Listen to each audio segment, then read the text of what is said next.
Hello everyone. तो मात्र 4 महीने में ही खेसारी लाल यादव जी और सपना चौहान का एक बहुत ही बेहतरीन गाना 200 मिलियन प्लस हो चुका है और बहुत ही बड़ा रिकॉर्ड बना दिया है। और इस गाने को लिखे हैं कृष्णा बेदर्दी जी और इसमें म्यूजिक दिया है आर्या शर्मा जी और इस गाने को गाए हैं खेसारी लाल यादव जी और करिश्मा कक्कर जी, जो कि आपको स्क्रीन के ऊपर दिखाई दे रहा है। जिस सॉन्ग का टाइटल है नींबू खरबूजा भोल 2, जो कि मात्र 4 महीने में ही 200 मिलियन प्लस हो चुका है और क्रॉस कर चुका है।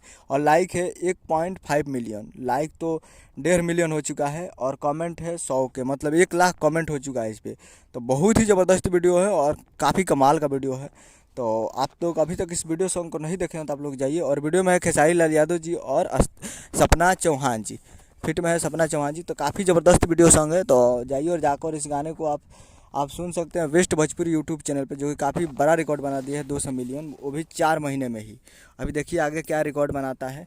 तो आप लोग जाइए और जाकर वेस्ट भोजपुरी यूट्यूब चैनल पर देखिए और प्यार दीजिए। उम्मीद करें वीडियो चला तो चैनल को सब्सक्राइब ब्लैक पर ताकि ऐसे खेसारी लाल यादव जी के लेटेस्ट में लाते हैं। वीडियो चला तो वीडियो को लाइक कीजिए, चैनल को सब्सक्राइब कीजिए। मिलता है अगले वीडियो में, तब तक के लिए जय हिंद जय भोजपुरी।